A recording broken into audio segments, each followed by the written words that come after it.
Good morning, everybody. Let's get started here. We're going to read chapter 15 today. We're going to, like I said before, we're getting through these chapters real quick now as we're getting close to the end of the year. Not much school left. Again, let's thank Scholastic for allowing us to put this video on and put it on YouTube for everybody. And let's read chapter 15.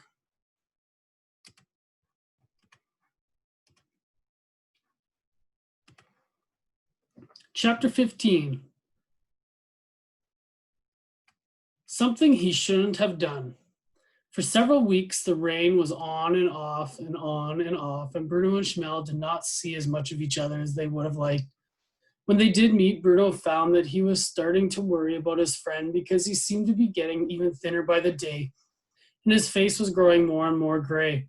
Sometimes he brought more bread and cheese with him to give to Schmel, and from time to time, he even managed to hide a piece of chocolate cake in his pocket. But the walk from the house to the place in the fence where the two boys met was a long one, and sometimes Bruno got hungry on the way and found that one bite of the cake would lead to another, and that in turn lead to another.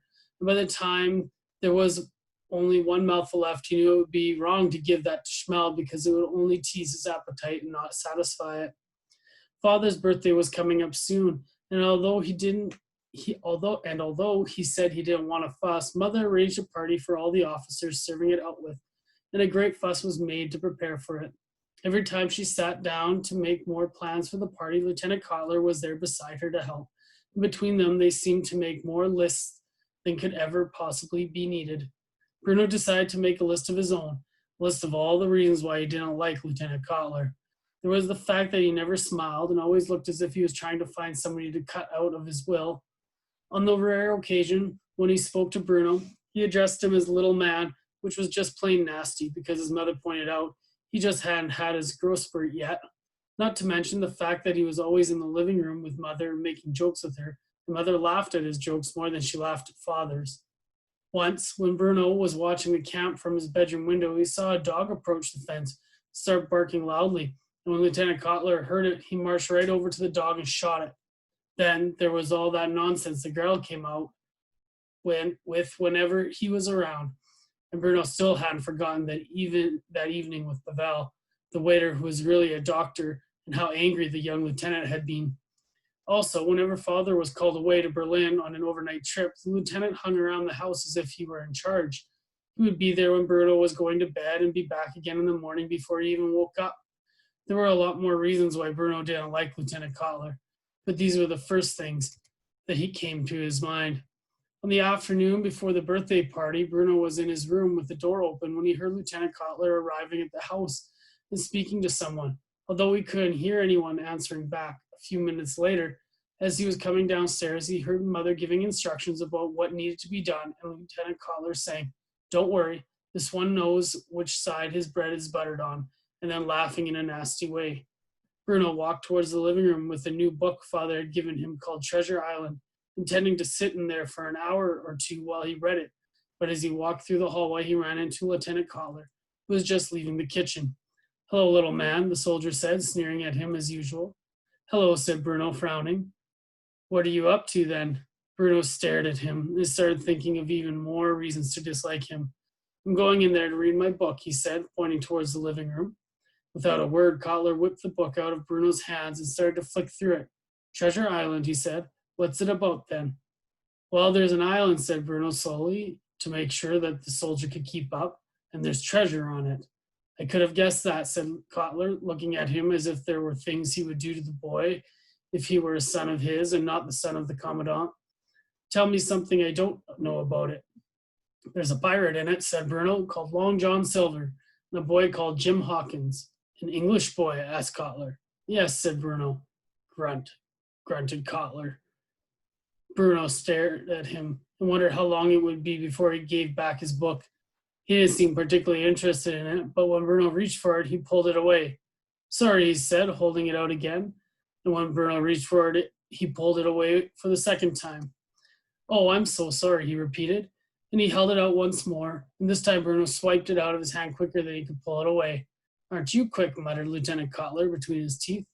Bruno tried to step past him, but for some reason Lieutenant Cotler seemed to want to talk to him today. All set for the party, are we? He asked. Well, I am, said Bruno, who had been spending more time with Gretel lately and had developed a liking for sarcasm. I can't speak for you.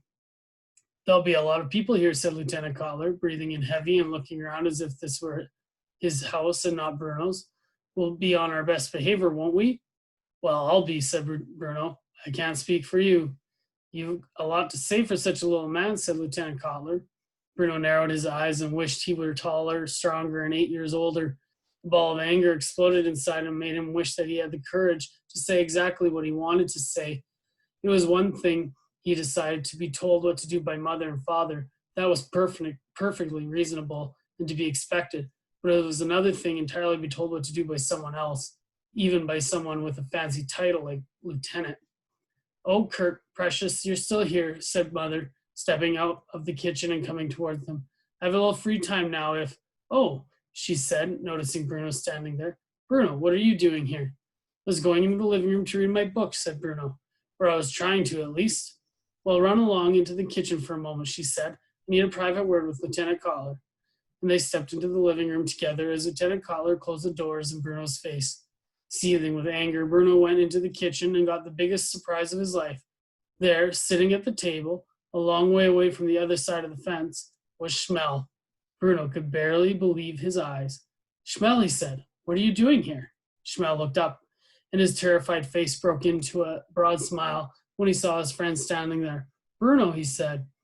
What are you doing here? Repeated Bruno, for although he still didn't quite understand what took place on the other side of the fence, there was something about the people from there that made him think they shouldn't be here in his house. He brought me, said Schmel. He? Asked Bruno. You don't mean Lieutenant Cotler? Yes, he said there was a job for me to do here. And when Bruno looked down, he saw 64 small glasses, the ones mother used when she was having one of her medicinal sherries, sitting on the kitchen table, and beside them a bowl of warm soapy water and lots of paper napkins. What on earth are you doing? Asked Bruno. They asked me to polish the glasses, said Schmel. They said they needed someone with tiny fingers. As if to prove something that Bruno already knew, he held his hand out, and Bruno couldn't help but notice it. It was like the hand of the pretend skeleton that Herr Litz had brought him one day when they were studying human anatomy. I'd never noticed it before, he said in disbelieving voice, almost to himself. Never noticed what? Asked Schmel. In reply, Bruno held out his own hand out so that the tips of their fingers were almost touching. Our hands, he said. They're so different. Look. The two boys looked down at the same time, and the difference was easy to see. Although Bruno was small for his age and certainly not fat, his hand appeared healthy and full of life. The veins weren't visible through the skin. The fingers weren't little more than dying twigs. Schmel's hand, however, told a very different story. How did it get like that? He asked. I don't know, said Schmel. It used to look more like yours, but I didn't notice it changing. Everyone on my side of the fence looks like this now. Bruno frowned. He thought about the people in their striped pajamas and wondered what was going on at Outwith, whether it wasn't a very bad idea if it made people look so unhealthy. None of it made any sense to him, not wanting to look at Schmel's hand any longer. Bruno turned round and opened the refrigerator, rooting about inside it for something to eat.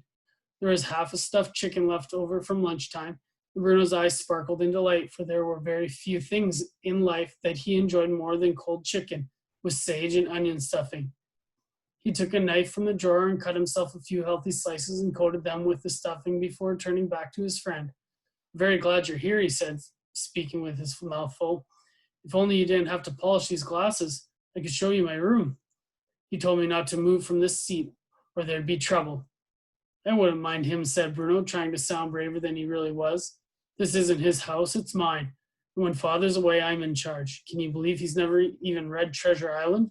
Schmel looked as if he wasn't really listening. Instead, his eyes were focused on the slices of chicken and stuffing that Bruno was throwing casually into his mouth. After a moment, Bruno realized that he was looking at what he was looking at and immediately felt guilty. I'm sorry, Schmel, he said quickly. I should have given you some chicken too. Are you hungry? That's a question you never have to ask me, said Schmel, who, although he had never met Gretel in his life, knew something about sarcasm too. Wait there. I'll cut some off for you, said Bruno, opening the fridge and cutting another 3 healthy slices. No, if he comes back, said Schmel, shaking his head quickly and looking back and forth towards the door. If who comes back? You don't mean Lieutenant Cotler? I'm just supposed to be cleaning the glasses, he said, looking at the bowl of water in front of him in despair, and then looking back at the slices of chicken that Bruno held out to him. He's not going to mind, said Bruno, who was confused by how anxious Schmel seemed. It's only food. I can't, said Schmel, shaking his head and looking as if he was going to cry. He'll come back. I know he will. He continued his sentence, running quickly together. I should have eaten them when you offered them. Now it's too late. If I take them, he'll come in and... Schmel, here, said Bruno, stepping forward and putting the slices in his friend's hand. Just eat them. There's a lot left for our tea. You don't have to worry about that.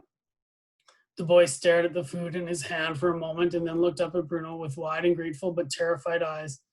He threw one more glance in the direction of the door and then seemed to make a decision because he thrust all 3 slices into his mouth in one go and gobbled them down in 20 seconds flat. Well, you don't have to eat them so quickly, said Bruno. You'll make yourself sick. I don't care, said Schmel, giving a faint smile. Thank you, Bruno. Bruno smiled back, and he was about to offer him some more food. But just at that moment, Lieutenant Cutler appeared in the kitchen and stopped when he saw the 2 boys talking. Bruno stared at him, feeling the atmosphere grow heavy, sensing Schmel's shoulders sinking down as he reached for another glass and began polishing. Ignoring Bruno, Lieutenant Cutler marched over to Schmel and glared at him. What are you doing? He shouted. Didn't I tell you to polish those glasses? Schmel nodded his head quickly and started to tremble a little as he picked up another napkin and dipped it in the water. Who told you you were allowed to talk in this house? Continued Cutler. Do you dare disobey me? No, sir, said Schmel quietly. I'm sorry, sir.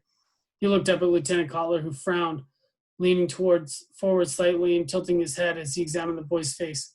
Have you been eating? He asked him in a quiet voice, as if he could scarcely believe it himself. Schmel shook his head. You have been eating, insisted Lieutenant Cutler. Did you steal something from that fridge? Schmel opened his mouth and closed it. He opened it again and tried to find words, but there were none. He looked towards Bruno, his eyes pleading for help. Answer me, shouted Lieutenant Cutler. Did you steal something from that fridge?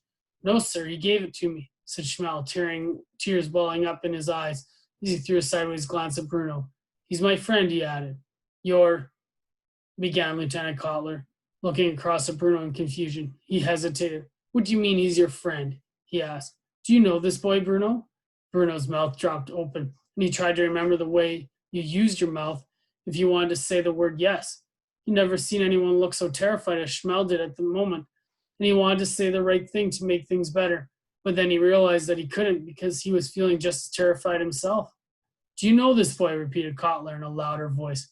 Have you been talking to the prisoners? He was here when I came in, said Bruno. He was cleaning glasses. That's not what I asked you, said Cutler. Have you seen him before? Have you talked to him? Why does he say he's your friend? Bruno wished he could run away. He hated Lieutenant Cutler, but he was advancing on him now, and all Bruno could think of was the afternoon when he had seen him shooting a dog, in the evening when Pavel had made him so angry that he... Tell me, Bruno, shouted Cutler, his face growing red. I won't ask you a third time. I've never spoken to him, said Bruno immediately. I've never seen him before in my life. I don't know him. Lieutenant Cutler nodded and seemed satisfied with the answer. Very slowly he turned his head back to look at Schmel, who wasn't crying anymore, merely staring at the floor and looking as if he was trying to convince his soul not to live inside his tiny body anymore, but to slip away and sail to the door and rise up into the sky, gliding through the clouds until it was very far away. You will finish polishing all these glasses, said Lieutenant Cutler in a very quiet voice now, so quiet that Bruno almost couldn't hear him. It was as if all his anger had just changed into something else. Not quite the opposite, but something unexpected and dreadful. And then I will come to collect you and bring you back to the camp, where we will have a discussion about what happens to boys who steal. This is understood, yes. Schmel nodded and picked up another napkin and started to polish another glass. Bruno watched as his fingers shook and knew that he was terrified of breaking one. His heart sank, but as much as he wanted to, he couldn't look away. Come on, little man, said Lieutenant Cutler, coming towards Bruno now and putting an unfriendly arm around his shoulder. You go to the living room and read your book and leave this little to finish his work. He used the same word he had used to Pavel when he had sent him to find the tire. Bruno nodded and turned round and left the kitchen without looking back. His stomach churned inside him, and he thought for a moment that he was going to be sick. He had never felt so ashamed in his life. He had never imagined that he could behave so cruelly. He wondered how a boy who thought he was a good person really could act in such a cowardly way towards a friend. He sat in the living room for several hours, but couldn't concentrate on his book and didn't dare go back to the kitchen until later that evening, when Lieutenant Cotler had already come back and collected Schmel and taken him away again. Every afternoon that followed, Bruno returned to the place in the fence where they met, but Schmel was never there. After almost a week, he was convinced that what he had done was so terrible that he would never be forgiven. But on the seventh day, he was delighted to see that Schmel was waiting for him, sitting cross-legged on the ground, as usual, and staring at the dust beneath him. Schmel, he said, running towards him and sitting down, almost crying with relief and regret. I'm so sorry, Schmel.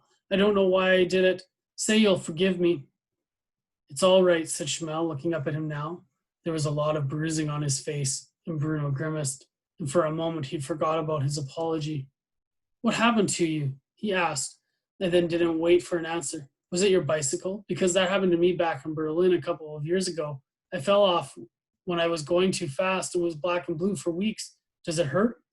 I don't feel it anymore, said Schmel. It looks like it hurts. I don't feel anything anymore, said Schmel. Well, I'm sorry about last week, said Bruno. I hate that Lieutenant Cotler.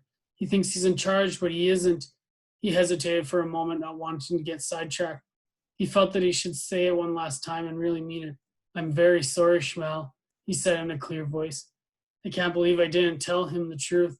I've never let a friend down like that before, Schmel. I'm ashamed of myself. And when he said that, Schmel smiled and nodded, and Bruno knew that he was forgiven. And then Schmel did something that he had never done before. He lifted the bottom of the fence up like he did whenever Bruno brought him food. But this time he reached his hand out and held it there, waiting until Bruno did the same. Then the two boys shook hands and smiled at each other. It was the first time they had ever touched. And that's the end of chapter 15. We'll have chapter 16 ready for tomorrow. Have a great day, everybody.